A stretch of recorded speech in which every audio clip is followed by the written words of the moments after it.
Alors aujourd'hui je vais vous faire une vidéo de présentation de mon matériel.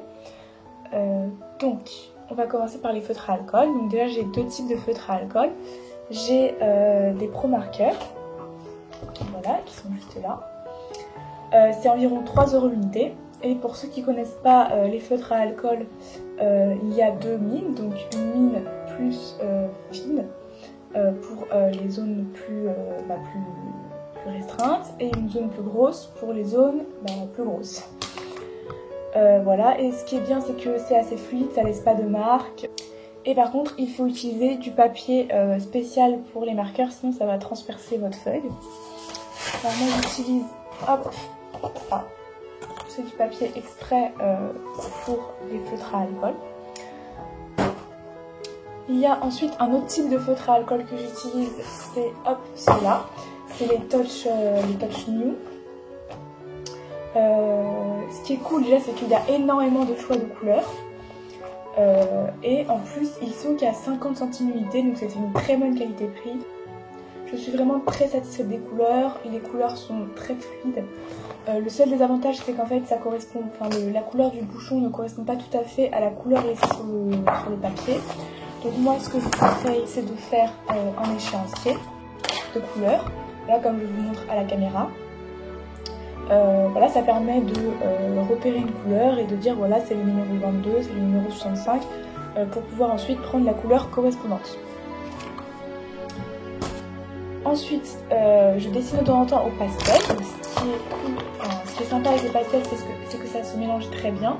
Mais il faut encore utiliser du papier exprès. J'ai pas énormément de couleurs parce que je dessine pas tant que ça au pastel. Mais voilà, vous pouvez commencer avec très peu de couleurs et les mélanger et ça passe très bien. Voilà. Puis si vous aimez bien, vous pouvez ensuite racheter d'autres couleurs pour pouvoir faire encore plus de mélange. Sinon, ce que j'utilise très souvent, c'est des crayons de couleur Polychromos de la marque Faber-Castell. Hop, vous les mettez là. Donc en fait, c'est voilà, 120 couleurs différentes. C'est énorme, donc là je vous mets un petit aperçu, voilà, toutes les couleurs qui sont là, les couleurs qui sont là, et les couleurs qui sont là. Donc ce qui est très bien, c'est que déjà il y a énormément de choix de couleurs, donc vous pouvez faire toutes les couleurs possibles, ça se mélange, c'est super. Ensuite, pour estomper la couleur, j'utilise des estompes. Comme son nom l'indique, ça va permettre de rendre plus fluide la couleur. Donc j'en ai différentes tailles, j'en ai encore plus, mais voilà, je vous montre un exemple d'estompe. Donc par exemple, en fait, si vous prenez une feuille,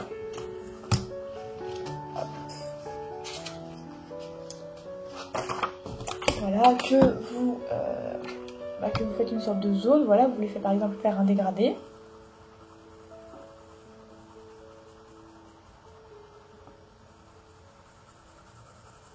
Vous pouvez très bien estomper la couleur. Donc là, je vais prendre une grande estompe parce que là, c'est une grande zone. Et voilà, ça va estomper la couleur. Enfin, la couleur, le crayon à papier dans ce cas-là. Vous pouvez très bien utiliser les estompes pour estomper sur des crayons de couleur, pour enlever les marques, pour rendre plus lisse la couleur. Sinon, j'utilise pour les gommes, j'utilise 3 types de gommes. Déjà une gomme mie-de-pain parce que ça ne laisse pas de traces et elle est modulable, donc on peut moduler à sa guise la gomme. Voilà, donc là on fait une petite zone comme ça, on peut très bien gommer des petites zones. Donc voilà, donc ça laisse pas de marque, on peut gommer, hop, voilà. Pour les gommes, j'utilise très souvent une gomme électrique. Hop, parce qu'elle permet de gommer de très petites zones. Et si par exemple vous voulez faire des cheveux, c'est très pratique pour faire les cheveux mèche par mèche. Donc voilà, donc si vous voulez faire des traits, voilà, c'est très utile. Et voilà, et vous pouvez également utiliser, c'est une sorte de crayon gomme, voilà. Ça permet, un peu comme la gomme électrique, d'être très précis dans ses gommages. Hop, si vous voulez faire par exemple des traits, voilà, c'est très pratique. Pour tout ce qui est ancrage, je vais utiliser des stylos micro qui imprimantes qui sont juste là. Vous en avez de toutes les tailles. Donc vous avez par exemple la taille 0,05 qui est la plus petite, va vous permettre de tracer des traits très fins. Et au contraire, par exemple, la taille numéro 5 va vous permettre de faire des ancrages avec des traits plus épais. Voilà. Donc ça, j'utilise très souvent pour ancrer les dessins ou pour même colorer des petites zones noires, parce que c'est un peu plus foncé que la couleur noire des marqueurs. Du coup, on peut repasser sur la couleur noire. Pour tout ce qui est reflet, accentuer la lumière, etc., je vais utiliser un stylo gel blanc. Donc par exemple pour un reflet, bon, je sais pas trop, mais voilà, on va faire voilà, admettons c'est un œil, c'est la pupille d'un œil. Vous pouvez ajouter des petits reflets, voilà, blanc, ça va permettre de mettre des reflets.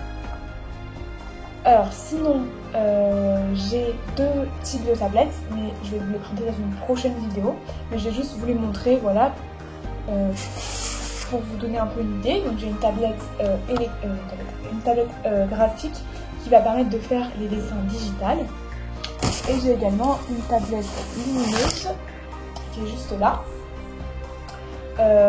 qui va permettre, par exemple, si vous faites un brouillon, de pouvoir décalquer votre brouillon.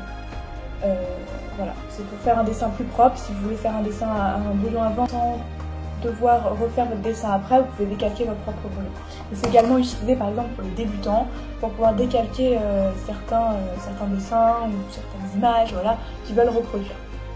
Et voilà, j'espère que cette vidéo vous a plu. N'hésitez pas à me dire dans les commentaires si vous voulez que je vous fasse une vidéo plus précise sur un type de matériel. Voilà, par exemple, si vous voulez que je vous fasse une vidéo que sur les pro-marqueurs ou que sur la tablette lumineuse ou que sur la tablette graphique. Voilà. Et n'hésitez pas à liker si la vidéo vous a plu. Je vous retrouve à bientôt pour une prochaine vidéo.